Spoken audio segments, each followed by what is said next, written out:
I should have known from the beginning. The way he looked at himself in the mirror more than he looked at me. The way he always made jokes at other women's expense and brushed them off with, "It's just locker room talk, babe." The way he told me I was lucky to have him because not many men would settle for a girl like me. But love makes you blind. And I had been so blindly in love with Mason. It was a Wednesday. Humid with gray clouds threatening a storm. My swollen ankles throbbed with every step as I climbed the last set of stairs to our apartment. 3 flights. No elevator. Both my hands were full of heavy grocery bags.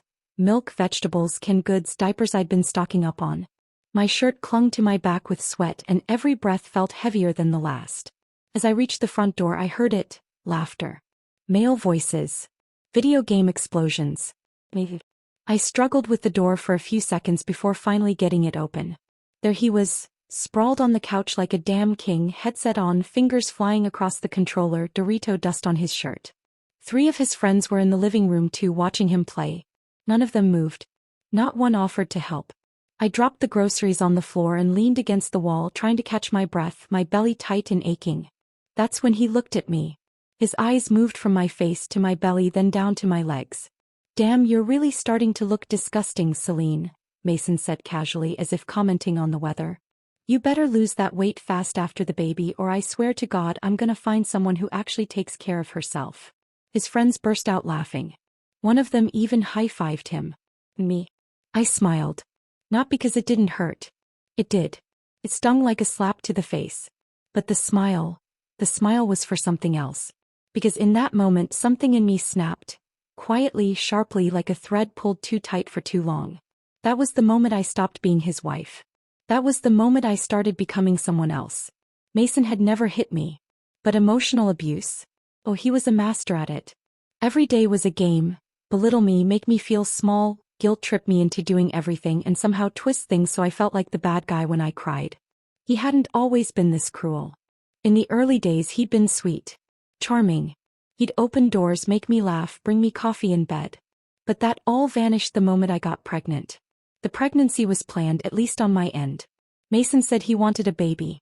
But once I started to show, he treated me like a burden. "You just lie around all day. You used to look hot. Now look at you. Maybe you shouldn't eat that. You're already ballooning." I'd cry in the bathroom some nights, muffling my sobs with a towel. But after that Wednesday, I stopped crying. I started planning. The next morning I made him breakfast. His favorite, bacon, eggs, pancakes. I even added whipped cream to the pancakes. He came out shirtless, yawning, scratching his chest. "Didn't expect this after yesterday," he smirked, sitting down. "Maybe you're finally listening." I smiled again and poured his coffee. "I'm just tired of fighting." He grinned, devouring the food like a king spoiled by his servant. And that's exactly what I had been. His servant. But not anymore. First step. Gather evidence. I bought a small camera off Amazon, hidden in a fake plant pot. Positioned it in the living room. I knew Mason would slip. He always did. I just needed proof, not for a court but for myself. Proof that I wasn't crazy. Proof that the gaslighting and belittling were real. Next I called my older brother, Darius. We hadn't spoken in a year because Mason didn't like him. Said he was too opinionated, and made you think you're better than me. Darius picked up on the first ring. "Celine, are you okay?" My voice cracked a little.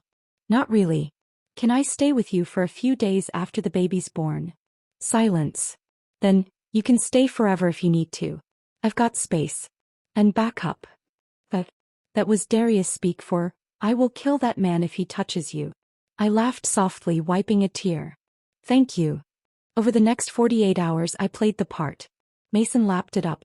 He even invited his friends over again, probably to show off that he'd put me in my place. And right on cue he mocked me again. Said he was doing me a favor by still sleeping with me. One of his friends joked that maybe the baby wasn't his. They all laughed. He didn't defend me. Just laughed louder. All of it was caught on camera. 72 hours later I left. I waited until he fell asleep in front of the TV, mouth open, controller still in hand. I packed 2 bags. One for me, one for the baby. I left the rest. I took my camera. I took my prenatal records. I left a note. Not a long one. Just one line. "You'll need that spare room now. You said you wanted someone better. Go find her. I shut the door softly and didn't look back. He started calling 5 hours later. By then, I was already at Darius's house, tucked into a soft guest bed with my feet propped up. His wife had made me soup. His daughter, my niece, had drawn me a picture of a baby in a rainbow. My phone buzzed non-stop. Celine. Please. Where are you? Don't do this. I was joking. You know I didn't mean it. Baby, come home. This place is a mess without you. I can't do this without you. Please answer me. I'm sorry, babe. I'm so sorry. I didn't answer. Not once. 3 weeks later I gave birth. Alone. Not alone in the literal sense. Darius and his wife were there holding my hands, cheering me on, crying when my son came into the world with a full head of dark curls and lungs like thunder. But emotionally, I was a fortress. When I held my son for the first time, I knew. He would never grow up in a house where love had to beg. He would never hear his father call his mother disgusting. He would grow up watching me rise. And I was just getting started. 3 days after I gave birth, Mason showed up. Darius didn't even let him pass the porch. She doesn't want to see you, he said, arms crossed. I'm the father of that kid, Mason spat. You can't keep him from me. Legally, no, Darius said. But legally, you've done nothing to prove paternity, provide support, or even show up for appointments. You're a sperm donor with a headset, bro. Go get a lawyer. I watched from the window as Mason screamed at the closed door, pacing like a madman. Eventually he left, and I exhaled. I enrolled in online classes. Finished my degree in digital marketing within 6 months. Started freelancing. Built a client base. I lost the pregnancy weight not for Mason but for me. I began walking every morning, pushing my baby in a stroller, watching the sun rise. And every time my phone buzzed with one of Mason's desperate messages, I smiled. Because now I wasn't just Celine, the pregnant wife who got mocked in front of his friends. I was Celine, the mother, the business owner, the woman who left without making a scene, and built an empire out of her silence. 3 months passed. 3 months since I left Mason. 3 months since I became a mother. 3 months since I stared at the mess of my old life, picked up its shattered pieces, and began molding something new from them. I named my son Elijah. And every time I looked at him, I remembered the day I carried groceries up 3 flights of stairs while Mason played video games and mocked me with his friends. That moment, once a wound, was now my reason to never look back. I didn't return to the Celine I was before Mason. I became someone completely different. Stronger. Smarter. More focused. Less forgiving. My body was healing. But my mind, that was sharpening like a blade. Each night I studied once Elijah fell asleep. I landed more freelance marketing clients, upgraded from my tiny guest room in Darius's house to a small apartment of my own by month 5. It wasn't perfect, peeling paint, creaky floors, but it was mine. Every piece of furniture, every pillow, every framed picture of me and Elijah, all chosen by me. There wasn't a single piece of Mason in this home. And that made it sacred. Then came the knock that shifted everything again. It was a Tuesday. I just put Elijah down for a nap and was sipping coffee in silence, something I'd grown to deeply appreciate. The knock was firm, deliberate. Not Mason's. I opened the door to find a sharply dressed man with kind eyes and a laptop bag slung over his shoulder. "Hi," he said with a smile. "Are you Celine Torres?" I nodded, wary. "I'm Julian West, founder of West Wave Marketing. You applied for the remote strategist role." I blinked. "Wait, you're him? I thought your assistant would be calling." He chuckled. "I like to meet promising applicants myself. Your portfolio was impressive. Mind if I come in?" I hesitated, then stepped aside.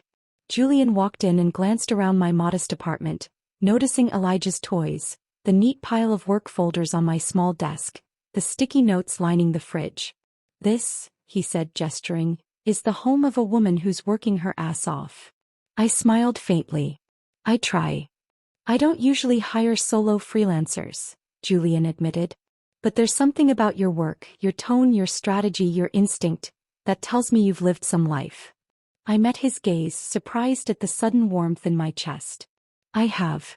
He sat down, opened his laptop, and pulled up my latest campaign pitch. "Let's talk business." Over the next hour we dove deep into analytics, brand psychology, and content strategy. I held my own. Better than I thought I would.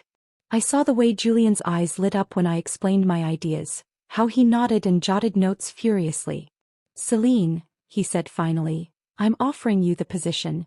Remote. Flexible hours. $6,500 a month to start. Bonuses every quarter based on performance. I nearly dropped my coffee. You're serious? Dead serious, he said standing. And I don't care what you've been through. Whatever it was, it made you damn good at what you do. He handed me his card. Send me your bank details tonight. You start Monday. He left with a smile. I sat down on the couch, stunned. Elijah stirred in the other room. I walked in, scooped him up and whispered into his tiny ear, We're going to be okay now, baby. More than okay. Mason found out through Facebook. Of course he did. I'd posted a picture of my home office setup with a caption that read, It's not about how far you fall. It's about how loud your comeback echoes. He messaged me 3 hours later. Mason, what is this? You got a job with Westwave. Mason, don't tell me Julian West is your boss. Mason, Celine, come on. Can we talk? Mason, I miss you. I miss Elijah. I made a mistake. I didn't respond. But I stared at his messages for a long time. Not with longing, not with hate. With power. Because for the first time I had it. Weeks passed. My job with Westwave flourished. Julian and I worked closely, daily calls, brainstorm sessions, even virtual coffee breaks. We joked. We shared. We challenged each other creatively. And though we kept things strictly professional, there was something unspoken, but felt.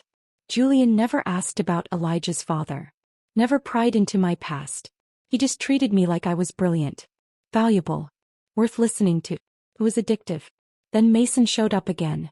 Not at my door. Not physically. He sent a letter. Handwritten. 3 pages long. I stared at it for a day before opening it. Celine, I know I screwed up.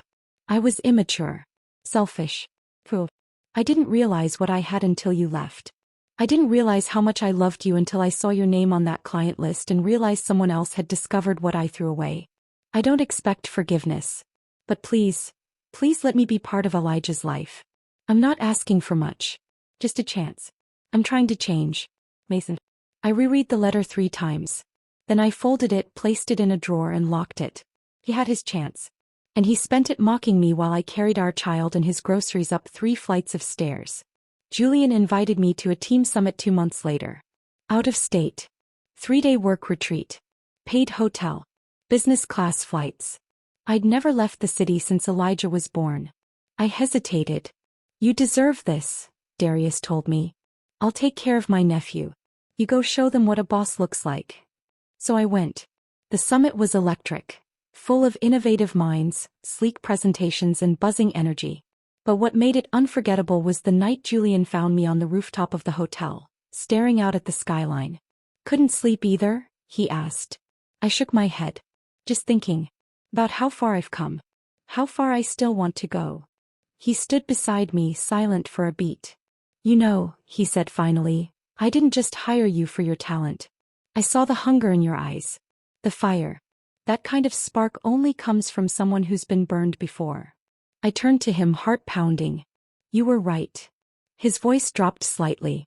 And I've been watching you put yourself back together. Smarter, stronger, unstoppable. The air between us shifted. Then he stepped closer, so close I could feel his breath on my skin. I've wanted to do this for a long time, he whispered. He leaned in. And kissed me. It wasn't a kiss of rescue. It was a kiss of recognition. Of equals. Of 2 people who saw each other not as broken but rebuilt. I returned home with more than a promotion. I returned with clarity. I was no longer trying to prove myself to the man who broke me. I was building a life he could never reach. Mason tried again. He showed up at the building, waited outside until I came down with Elijah. His eyes were tired. His clothes wrinkled. Celine, he said softly. Please. Just one chance. I adjusted Elijah's blanket and met Mason's eyes, calm and steady. I gave you hundreds of chances, I said. When I was bleeding, breaking, begging. You laughed. You mocked me. You let your friends call me disgusting. I didn't mean it, he said, stepping forward. I took a step back. You taught me how strong I am, Mason. But you don't get to enjoy the version of me you tried to destroy. He looked like he might cry. I didn't. Instead, I turned, kissed Elijah's forehead and walked away. Back in my apartment, Elijah curled into my chest and I whispered into his hair. You will grow up watching your mother fight. Build. Rise. And one day you'll know, we never needed him. We only ever needed us. Success is a funny thing. Everyone wants you to rise as long as you stay beneath them. The moment you outgrow expectations, especially the low ones they placed on you, they start to panic. They call it arrogance. They call it selfishness. They call it luck. But none of them saw me on the bathroom floor 6 months pregnant, crying into a towel so Mason wouldn't hear. None of them watched me carry pain like armor while building a life from scratch. They just saw the aftermath, the glow, the power. The woman who didn't need saving. And that kind of woman, he scares people. Especially men like Mason. It started with an email. A client I'd been consulting with for over a month suddenly ghosted me. Then another. Then one emailed and said, "We've decided to go in a different direction after hearing some troubling feedback." Feedback? I called Julian immediately. "Something's off," I said. "My smaller contracts are drying up. Overnight." "Leave it with me," he replied, his voice sharp. "I'll look into it." He did. And 2 days later he called me back. "You're not going to believe this." Apparently, someone had been emailing my clients anonymously, posing as a concerned industry peer.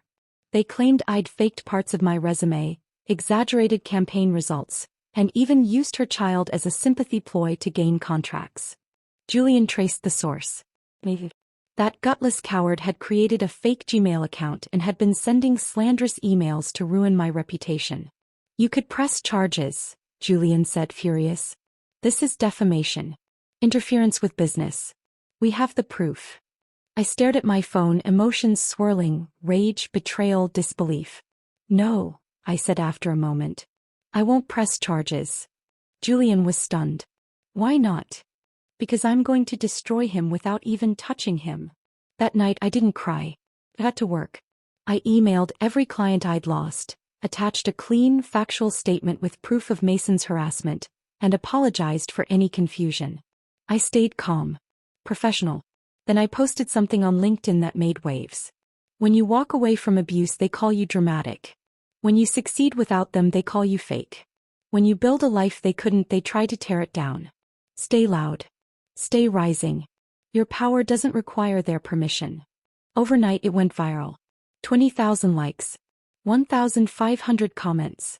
And 5 new clients in 48 hours. All women. All mothers. All warriors who'd been through something too. Julian called me 2 days later. "Celine," he said, almost breathless, "you've just become the most talked about strategist in our entire network. Clients are calling me asking for you. They don't want my team. They want you." I laughed, a soft, disbelieving sound. "I didn't expect that post to explode." "I did," he said. "You wrote it from truth. That's your power." Then quieter, he added, "And it's not just your work, Celine. It's you." Things between Julian and me began shifting. Late night calls bled into personal conversations. We talked about music, books, childhood stories. He asked about Elijah often, genuinely interested. When he learned Elijah had never been to the zoo, he bought us both passes and said, "Every kid should see lions before they turn 1. He was gentle, curious, and yet never pitted me. He saw me as I was, flawed, healing, powerful. And that made him dangerous. Because I hadn't planned on falling for anyone ever again. But love doesn't always knock. Sometimes it walks right in while you're busy rebuilding and offers to hold a brick. Julian was that person. And for a while everything was good. Until betrayal came from someone I never expected. One of my oldest friends, Clara, someone who stood beside me through the worst of Mason, reached out after months of silence. "Hey Celine. We haven't spoken in a while. Mind if we catch up?" I was cautious. Clara had ghosted me the moment I left Mason. But something in me still held on to the memory of our years together. Laughing in college, late-night takeouts, sleepovers filled with secrets. So I agreed. We met at a small cafe. Clara looked the same. Perfect makeup, carefully curated sadness in her smile. "I saw your post," she said, stirring her coffee. "It was powerful." "Really?" "Thanks," I said tight-lipped. "I also Saw Mason last week. My entire body stilled. He was at a party, she went on. Looked rough. We talked. He mentioned you. Said he missed Elijah. I blinked. He doesn't even know Elijah. I know, she said quickly. I'm not defending him. Celine, I don't know. Maybe he's really trying. I set down my cup. Why are you telling me this? Claire fidgeted. Because I think you should give him a chance to be a father. For Elijah's sake. A slow fury spread through my chest. You want me to invite the man who mocked me, abandoned me, and tried to ruin my career, into my son's life? People change, she said softly. Not when they think they're the victim. Claire reached for my hand. Just think about it. I pulled away. No. You think about it. Think about what kind of woman tells a mother to open the door to the same fire she barely survived. I stood. This was a mistake. She called after me, but I didn't look back. Back home, I sat in the dark, holding Elijah against my chest as he drifted to sleep. Clara's words echoed in my head. Not because they held truth, because they reminded me how easy it is for the world to gaslight women into forgiving men who never apologized. A week later, Julian invited me to a gala. Industry event, he said. Fancy. Optional, but I'd like you there. I hesitated. I don't have anything fancy. You do now, he said. Check your front door.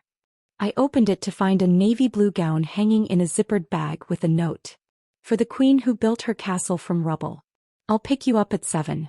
My heart beat faster. The gala was held at a glass-ceiling ballroom lit by chandeliers and laughter. Julian met me at the entrance, suit pressed, eyes shining. You look, he trailed off, then smiled. Perfect. The night blurred into laughter, dancing, champagne flutes, and whispers shared in corners. Julian kept his hand gently at my back, proud, protective, present. And for the first time in years I felt like a woman again. Not a mother. Not a survivor. A woman. But then, Mason walked in. I saw him before he saw me. Looked hollow. Thinner. Eyes sunken. I instinctively reached for Julian's hand. Celine, he asked, sensing the shift. I nodded toward Mason. Ex-husband. Saboteur. Liar. Julian didn't say anything. Just straightened slightly, his jaw hard. Mason spotted me. Froze. Then walked over. Celine, he said. Can we talk? Julian stepped forward, but I held out a hand. It's okay. Mason looked me up and down, stunned. You look different. I am different, I said coldly. I saw your post. And Don't pretend to be proud of me. You tried to destroy me. Now you want to stand in the light you tried to dim. Mason swallowed. I didn't know what I was doing. I was angry. Lost. I was pregnant. Abandoned. Mocked. And still I built something you can't even comprehend. I miss him, Mason said softer. Elijah. He doesn't miss you, I replied. Because he doesn't know you. And I intend to keep it that way. Mason's voice cracked. I'll fight for him. I stared him dead in the eyes. You can try. But you'll lose. Because this time I have more than pain on my side. I have power. Julian stepped closer. Mason faltered. Then walked away. That night, Julian held me on the hotel balcony. I won't let him hurt you, he whispered. I won't let him touch me, I replied. And that night, for the first time in years, I let someone in. Truly. We made love slow, like a secret unfolding. Like two survivors sharing their breath. It wasn't perfect. It was honest. And in that honesty I found something I hadn't dared to hope for again. Peace. It was funny in a cruel sort of way. After everything, after the mockery, the silence, the slander, Mason still thought he had access to me. Still thought the version of me he broke existed somewhere beneath the success and strength I now wore like armor. Still thought I'd flinch. He didn't know that I had been quietly collecting every cruel word, every email, every memory, preparing for the day he tried to take something from me again. And that day had come. It started with an envelope. A pale yellow one, slipped under my door in the middle of the afternoon. Custody petition. I stared at it for a long time. My hands didn't tremble. My heart didn't race. I'd already bled all my panic out during the early days of motherhood. Now I was something colder. Sharper. The petition was weak. Full of general statements, no real evidence. Mason wanted shared custody, citing that he deserved a chance to be a father. He had checked a box that said I had emotionally alienated him from his child. I laughed. Out loud. Alone in my apartment. Emotionally alienated? The man who didn't attend a single prenatal appointment, who mocked me while I was 7 months pregnant, who tried to destroy my career. He wasn't a father. He was a sperm donor with a god complex. Julian came over that night. I didn't need to ask. He brought takeout, legal contacts, and a quiet strength that didn't try to replace mine, just stood beside it. "We'll fight this," he said, looking over the papers. He's grasping. Desperate. "It won't hold. I want to destroy him," I said plainly. "Not just win. End him." Julian didn't flinch. "Then let's do it right." Over the next week we prepared. I called my lawyer Monica, a sharp-tongued powerhouse who specialized in family law. She'd seen women like me and men like Mason 1,000 times over. She was hungry to crush him. We compiled everything. The recording from the living room camera where he called me disgusting in front of his friends. Screenshots of his mocking messages. Emails he sent to clients attempting to sabotage my business. Witness statements from Darius and his wife. And then, the masterstroke. I created a presentation. A short video montage. Not for the court. For the public.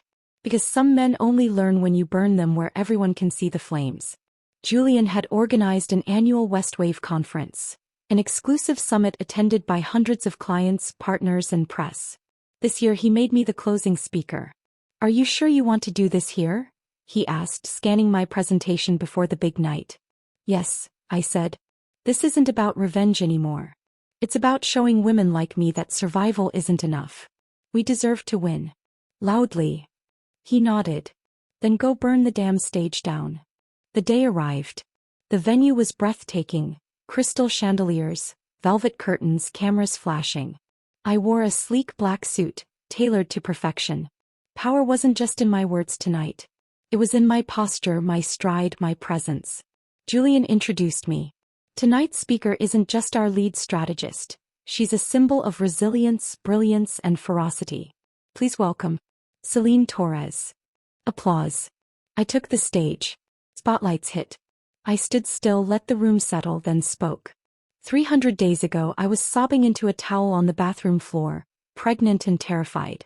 My then husband had just called me disgusting in front of his friends as I struggled to carry groceries up 3 flights of stairs. The room went still. I smiled that day.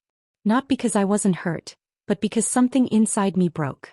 And sometimes, breaking is how the rebuilding begins. I clicked the first slide.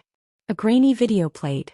Mason's voice, unmistakable. "You better lose that weight fast or I'll find someone who actually takes care of herself."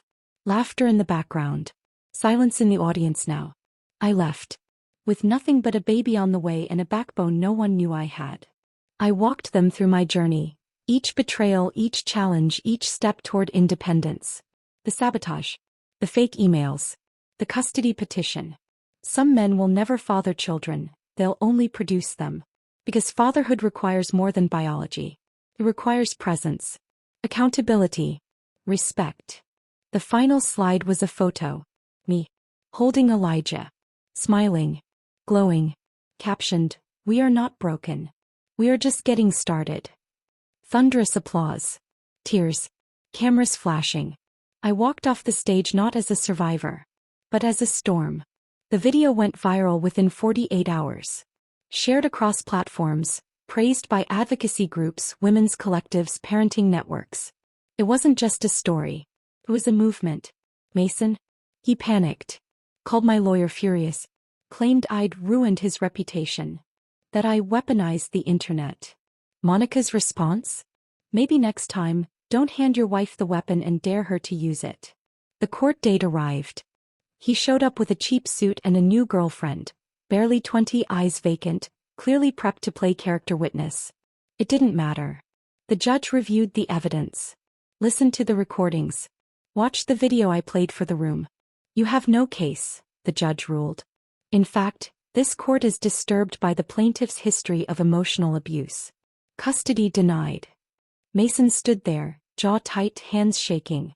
"You'll regret this," he spat. "No," I said, holding Elijah close. You will. Outside the courtroom, reporters gathered. I gave them one statement. Women are told to suffer in silence. I chose to roar. And I'm just one voice. Imagine if we all did the same. Afterward, Julian and I took Elijah to the zoo. We stood in front of the lion enclosure, watching the cubs play while Elijah giggled on Julian's shoulders. You're not just a good mother, Julian said, watching me. You're the fiercest woman I know. I smiled. Fierce comes with scars. He kissed my hand. And those scars, they're your crown. We walked through the zoo like a family. A real one. No fear. No silence. Just laughter. Growth. Love. The kind that rebuilds. The kind that rewrites the ending. Strange. How the loudest moments in your life sometimes end in silence. No screaming. No dramatic exits. Just peace. Hard-earned, bone-deep, sacred peace. I had spent so much of my life waiting for closure from others. An apology. A reckoning. A confession. But the real closure? That came the moment I stopped needing any of it. 6 months after the custody case, my life had taken a new rhythm. Elijah was walking now, wobbly steps that had me holding my breath and laughing through tears. He had Julian's eyes. Not biologically, of course. But the warmth in them, the trust, the joy, that came from someone who had shown up every single day. Julian wasn't Elijah's father by blood. But in every way that mattered, he was the man my son would look up to. The one who caught him when he fell. The one who called him champ, and tucked him in with silly voices and bedtime stories. The one who kissed my forehead at night and whispered, I've got you both. Business was booming. After my speech went viral, Westwave exploded. Julian and I were flooded with client requests, offers for books, interviews, podcasts. I was named one of the top 10 most influential women in marketing by Forbes. But I never let it change the core of who I was. Every milestone was still dedicated to that tired, pregnant woman who had once stood in a dark stairwell, covered in sweat, groceries cutting into her hands, heart breaking from the words. You're getting disgusting to look at. She'd made it. We'd made it. Then came the offer. Julian slid the envelope across our kitchen table one evening while Elijah babbled in his high chair, his face covered in mashed banana. What's this? I asked, peeling it open. He just smiled. Read it.